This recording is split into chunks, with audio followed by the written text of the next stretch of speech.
बोलिए संतोषी माता की जय। आज मैं शुक्रवार व्रत कथा सुनाती हूँ। अगर आपको अच्छी लगे तो लाइक शेयर सब्सक्राइब जरूर कीजिएगा। एक बुढ़िया थी, उसके 7 पुत्र थे। 6 कमाने वाले, एक निकम्मा था। बुढ़िया माँ 6 पुत्रों की रसोई बनाती, भोजन कराती, जो बचता सो 7वें को दे देती थी। परंतु वह बड़ा भोला था, मन में कुछ विचार न करता था। एक दिन अपनी बहू से बोला, देखो मेरी माता का मुझ पर कितना प्यार है। वह बोली, क्यों नहीं, सबका जूठा बचा हुआ तुमको खिलाती है। वह बोला, ऐसा भी कहीं हो सकता है? मैं जब तक अपनी आंखों से न देखूं मान नहीं सकता। बहू ने कहा, देख लोगे तब तो मानोगे। कुछ दिन बाद बड़ा त्योहार आया।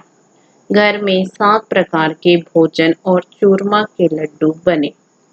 वह जांचने को सिर दर्द का बहाना कर पतला कपड़ा सिर पर ओढ़कर रसोई में सो गया और कपड़े में से सब देखता रहा। 6 भाई भोजन करने आए। उसने देखा, माँ ने उनके लिए सुंदर सुंदर आसन बिछाए, 7 प्रकार की रसोई परोसी। वह आग्रह करके उन्हें जिमाती है। वह देखता रहा। 6 भाई भोजन करके उठे तब जूठी थालियों में से लड्डुओं के टुकड़े उठाकर एक लड्डू बनाया। जूठन साफ कर। माँ ने उसे पुकारा, उठ बेटा। 6 भाई भोजन कर गए, अब तू ही बाकी है, उठना, कब खाएगा? वह कहने लगा, माँ मुझे भोजन नहीं करना, मैं परदेस जा रहा हूँ। माता ने कहा, कल जाता हो तो आज चला जा। वह बोला, हाँ हाँ आज ही जा रहा हूँ। यह कहकर वह घर से निकल गया। चलते समय बहू की याद आई। वह गौशाला के कंडे थाप रही थी। जाकर बोला, हम जावें परदेस को, आवेंगे कुछ काल। तुम रहियो संतोष से, धर्म अपनो पाल। वह बोली, जाओ पिया आनंद से, हमारो सोच टाय। राम भरोसे हम रहे, ईश्वर तुम्हें सहाय। देव निशानी अपनी, देख धरो मंदिर। सुधी हमारी न बिसारियो, रखियो मन गंभीर। वह बोला, मेरे पास तो कुछ नहीं, यह अंगूठी है सो ले लो और अपनी निशानी मुझे दे दो। वह बोली, मेरे पास क्या है, यह गोबर भरा हाथ है। यह कह उसकी पीठ में गोबर के हाथ की थाप मार दी। वह चल दिया। चलते चलते दूर देश में पहुंचा। वहां एक साहूकार की दुकान थी। वही जाकर कहने लगा, भाई मुझे नौकरी पर रख लो। साहूकार को जरूरत भी थी, बोला रह जा। लड़के ने पूछा, तनख्वाह क्या दोगे? साहूकार ने कहा, काम देखकर दाम मिलेंगे। साहूकार की नौकरी मिली। वह सवेरे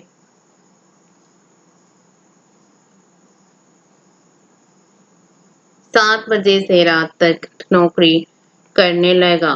कुछ दिनों में साहूकार का सारा लेन देन का हिसाब, ग्राहकों को माल बेचना, सारा काम करने लगा। साहूकार के 7-8 नौकर थे। सब चक्कर खाने लगे कि यह तो बहुत होशियार बन गया। सेठ ने भी काम देखा और 3 महीने में उसे आधे मुनाफे का साझेदार बना लिया और 12 वर्ष में नामी सेठ बन गया और मालिक सारा कारोबार उसके ऊपर छोड़कर बाहर चला गया। अब बहू पर क्या बीती सुनो। सास ससुर उसे दुख देने लगे। सारी गृहस्थी का काम करा के उसे लकड़ी लेने जंगल में भेजते और घर की रोटियों के आटे से जो भूसी निकलती उसकी रोटी बनाकर रख दी जाती और फूटे नारियल की नरेली में पानी। इस तरह दिन बीतते रहे। एक दिन वह लकड़ी लेने जा रही थी कि रास्ते में बहुत सी स्त्रियां संतोषी माता का व्रत करती दिखाई दी। वह वहां खड़ी हो कथा सुन बोली, बहनों, तुम किस देवता का व्रत करती हो और इसके करने से क्या फल होता है? इस व्रत के करने की क्या विधि है? यदि तुम अपने इस व्रत का विधान मुझे समझाकर कहोगी तो मैं तुम्हारा बड़ा एहसान मानूंगी। तब उसने एक स्त्री बोली, सुनो, यह संतोषी माता का व्रत है। इसके करने से निर्धनता, दरिद्रता का नाश होता है, लक्ष्मी आती है, मन की चिंताएं दूर होती हैं, घर में होने से मन को सुख, प्रसन्नता और शांति मिलती है। व्रत के दिन घर में खटाई कोई न खावे। यह सुनकर बहू चल दी। रास्ते में लकड़ी के बोझ को बेच दिया और उन पैसों से गुड़ चना ले माता के व्रत की तैयारी कर आगे चली और सामने मंदिर देख पूछने लगी, यह मंदिर किसका है? सब बच्चे कहने लगे, संतोषी माता का मंदिर है।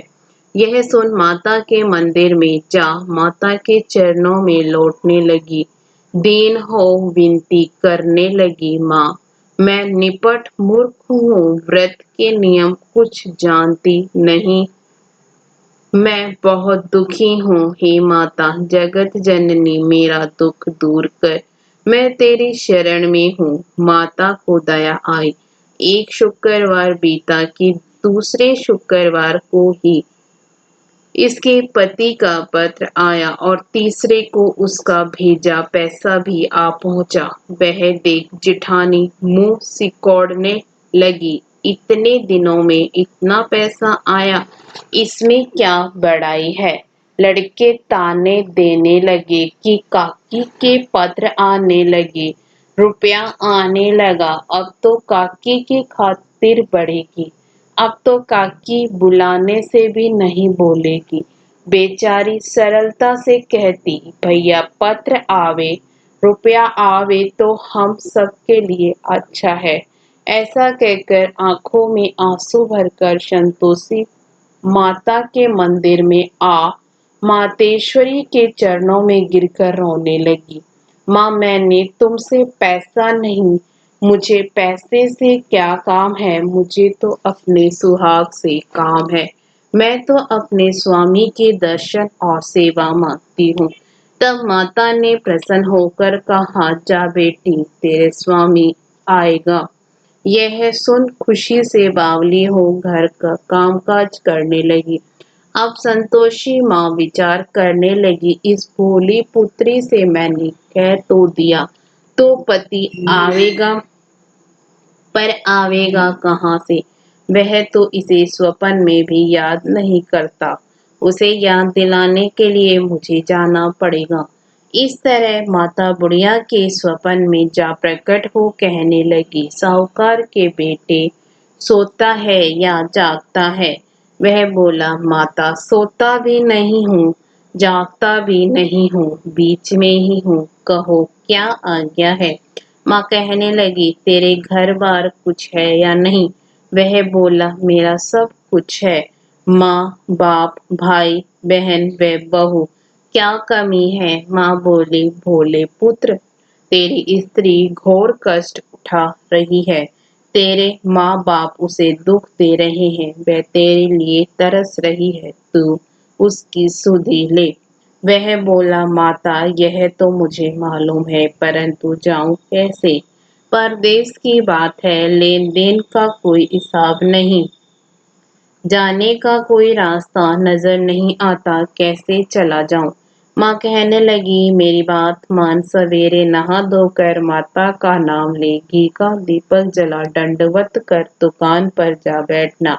देखते देखते तेरा लेन देन चुक जाएगा, माल बिक जाएगा, सांझ होते होते धन का ढेर लग जाएगा। तब सवेरे बहुत जल्दी उठ उसने लोगों से अपने सपने की बात कही, तो वे सब उसकी बात अनसुनी कर दिल लगी उड़ाने लगे। कहीं सपने भी सच होते हैं। एक बुढ़ा बोला, देख भाई, मेरी बात मान, इस तरह साच झूठ करने के बदले देवता ने जैसा कहा है वैसा ही करना, तेरा इसमें क्या जाता है। अब बुढ़े की बात मानकर नहा धोकर संतोषी माता को दंडवत कर घी का दीपक जला दुकान पर जा बैठा। थोड़ी देर में क्या देखता है कि देने वाले रुपया लाए, लेने वाले हिसाब लेने लगे। कोठे में भरे सामानों के खरीदार नगद दाम में सौदा करने लगे। शाम तक धन का ढेर लग गया। माता का यह चमत्कार देख खुश हो मन में माता का नाम ले घर जाने के वास्ते गहना कपड़ा खरीदने लगा और वहां के काम से निपट कर तुरंत रवाना हुआ। वहां बहू बेचारी जंगल में लकड़ी लेने जाती, लौटते वक्त माताजी के मंदिर में विश्राम करती है। वह तो उसका रोज रुकने का स्थान ठहरा। दूर से धूल उठती देखकर वह माता से पूछती है, हे माता, यह धूल कैसी उड़ रही है। माँ कहती है, हे पुत्री, तेरा पति आ रहा है। अब तू ऐसा कर, लकड़ियों के 3 बोझ बना ला, एक नदी के किनारे रख, दूसरा मेरे मंदिर पर और तीसरा अपने सिर पर रख। तेरे पति को लकड़ी का गट्ठा देख, मोह पैदा होगा, वह वहां रुकेगा, नाश्ता पानी बना, खा पी कर माँ से मिलने जाएगा। तब तू लकड़ी का बोझा उठाकर जाना और बीच चौक में गट्ठा डालकर 3 आवाजें लगाना, लो सासू जी, लकड़ियों का गट्ठा लो, भूसे की रोटी दो और नारियल के खोपड़े में पानी दो। आज मेहमान कौन आया है। माँ की बात सुन, बहुत अच्छा माता कहकर प्रसन्न हो लकड़ियों के 3 गट्ठे ले आई। एक नदी के तट पर एक माता के मंदिर पर रखा। इतने में ही मुसाफिर आ पहुंचा। सूखी लकड़ी देख उसके पति की इच्छा हुई कि यहीं निवास करें और भोजन बना खा पी कर गांव जाएं। इस प्रकार भोजन बना विश्राम करके वह गांव को गया। जब वह सबसे प्रेम से मिल रहा था, उसी समय बहू सिर पर लकड़ी का गट्ठा लिए आती है। लकड़ी का भारी बोझ आंगन में गिर जोर से 3 आवाज देती है, लो सासू जी, लकड़ी का गट्ठा लो, भूसी की रोटी दो, नारियल के खोपड़े में पानी दो, आज कौन मेहमान आया है। यह सुनकर उसकी सास अपने दी हुई कष्टों को भुलाने हेतु कहती है, बहू ऐसा क्यों कहती है, तेरा मालिक ही तो आया है, आ बैठ, मीठा भात खा, भोजन कर, कपड़े गहने पहन। इतने में आवाज सुन उसका स्वामी बाहर आता है और अंगूठी देख व्याकुल हो माँ से पूछता है, माँ यह कौन है। माँ कहती है, बेटा यह तेरी बहू है, आज 12 वर्ष हो गए जब से तू गया है, तब से सारे गांव में जानवर की तरह भटकती रहती है, काम काज घर का कुछ नहीं करती है, 4 समय आकर खा जाती है। अब तुझे देखकर भूसी की रोटी और नारियल के खोपड़े में पानी मांगती है। वह लज्जित हो बोला, ठीक है माँ, मैंने इसे भी देखा है और तुम्हें भी देखा है। अब मुझे दूसरे घर की ताली दे तो उसमें रहूं। तब माँ बोली, ठीक है बेटा, जैसी तेरी मर्जी, कहकर ताली का गुच्छा पटक दिया। उसने ताली ली, दूसरे कमरे में जो तीसरी मंजिल के ऊपर था खोलकर सारा सामान जमाया। एक दिन में ही वहां राजा के महल जैसा ठाट बाट बन गया। अब क्या था, वे दोनों सुखपूर्वक रहने लगे। इतने में अगला शुक्रवार आया। बहू ने अपने पति से कहा कि मुझको माँ का उद्यापन की तैयारी करनी है।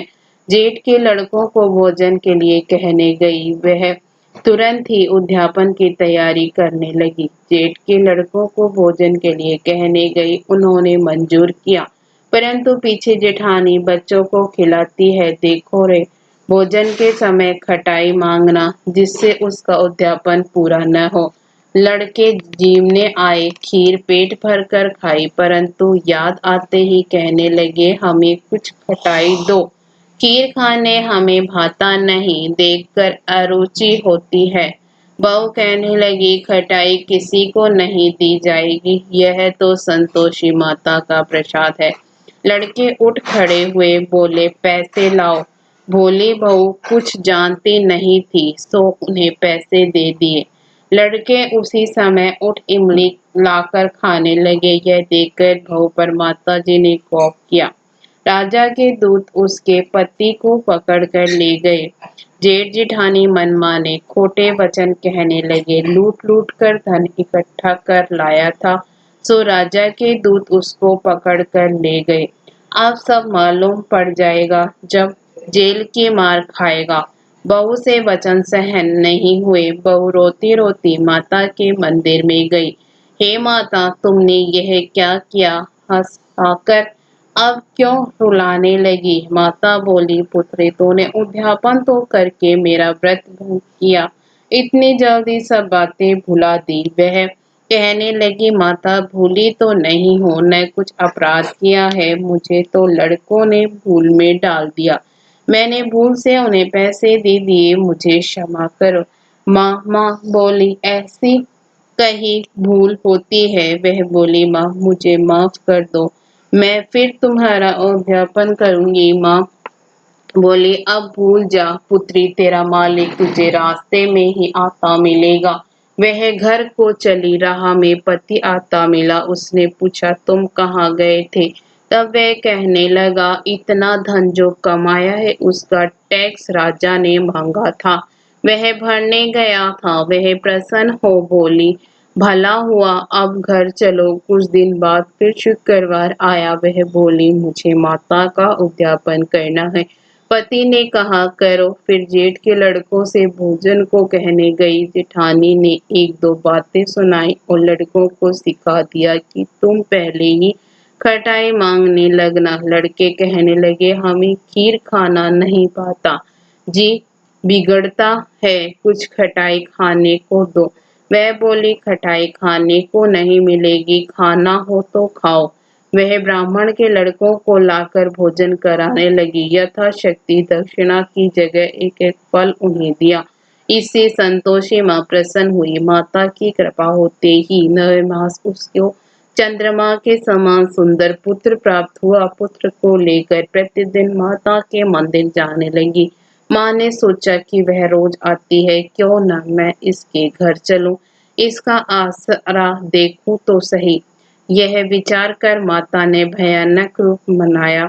गुड़ और चने से सना मुख, ऊपर सूंड के समान होठ, उस पर मक्खियां भिन भिना रही थी।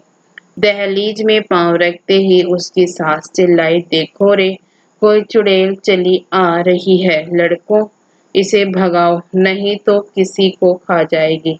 लड़के डरने लगे और चिल्लाकर खिड़की बंद करने लगे। बहू रोशनदान से देख रही थी। प्रसन्नता से पागल होकर चिल्लाने लगी, आज मेरी माता मेरे घर आई है। यह कहकर बच्चे को दूध पीने से हटाती है। इतने में सास का क्रोध फूट पड़ा। बोली, रान, इसे देखकर कैसी उतावली हुई है, जो बच्चे को पटक दिया। इतने में माँ के प्रताप से जहाँ देखो वहीं लड़के ही लड़के नजर आने लगे। वह बोली, माँ जी, जिनका मैं व्रत करती हूँ, यह वही संतोषी माता है। इतना कहे झट से सारे घर के किवाड़ खोल देती है। सबने माता के चरण पकड़ लिए और विनती कर कहने लगी, हे माता, हम मूर्ख हैं, हम अज्ञानी हैं, पापी हैं, तुम्हारे व्रत की विधि हम नहीं जानते, तुम्हारे व्रत भंग कर हमने अपराध किया है। हे माता, आप हमारा अपराध क्षमा करो। उस प्रकार माता प्रसन्न हुई। माता ने बहू को जैसा फल दिया वैसा माता सबको दे। जो पढ़े उसका मनोरथ पूर्ण हो। बोलिए संतोषी माता की जय।